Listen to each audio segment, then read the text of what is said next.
describe it. So critical race theory has a problem. It's not an effective mass line effort for the communists in America anymore. However, you might have noticed that they're shipping millions of people across our border, creating literally a overwhelmingly an objective underclass inside the borders of the United States. In other words, they're importing class struggle into the United States. And what this class struggle will have to play out in terms of is an evolution of critical race theory that I've dubbed critical immigration theory.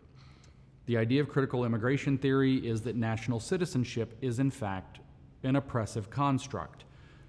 We should be looking at a global citizenship model. Everybody in the globe is a citizen. No person is illegal. You can't have an illegal come across and be illegal. That's a human rights violation. So critical immigration theory is going to take all of the architecture of critical race theory, and it's going to import it into the model of immigration around the goal of destroying national citizenship. We're going to get rid of national citizenship, replace it with global citizenship. So those arguments will start to get developed. You know, you'll hear it in the Christian context, like the person on the other side of the razor wire is still your brother and your neighbor, and you're to love your neighbor as you love yourself, right?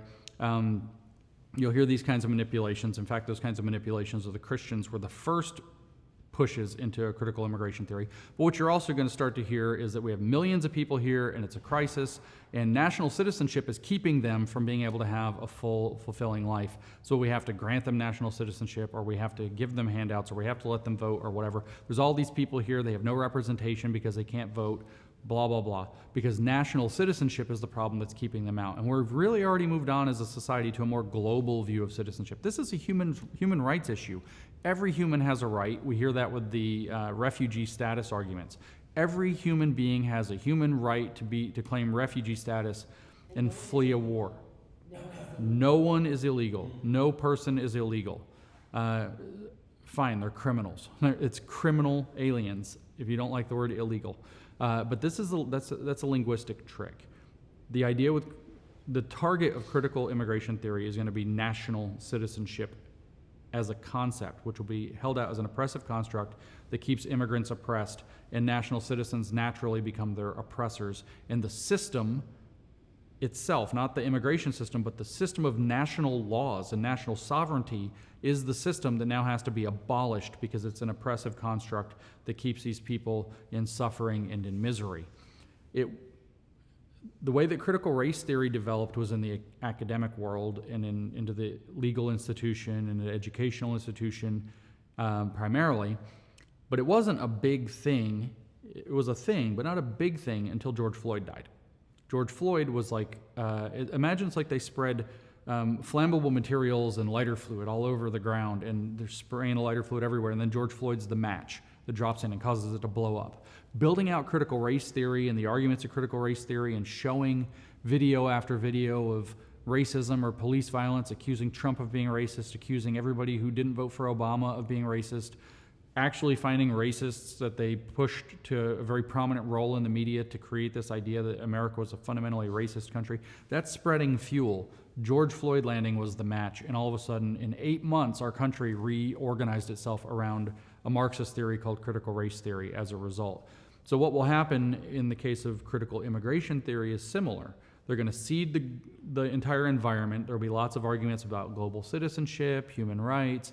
They're going to show sad story after sad story of aliens that are not able to get adequate food or housing or whatever. They're making it out into a political battle between right and left, so it's very polarized.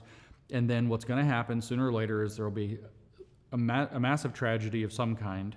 We could call it Jorge Floyd, since that means George in Spanish. And that's going to be the match that falls into that fuel and blows up the entire system. And now we have to have a national conversation about national citizenship and national sovereignty, period, because that has caused whatever it was, children dying, whatever happened, some bad incident at the border, somebody deciding to go down and play cowboys versus immigrants and shooting some or whatever. Some incident that they can catch on camera and make look really bad, like the video of Derek Chauvin's knee on George Floyd's shoulder blade looked really bad, and they can blow that up into a huge emotional, reflexive environment, that will be the trigger that turns critical immigration theory from some operational preparation of the environment, as they call it, into a mass line campaign to transform America.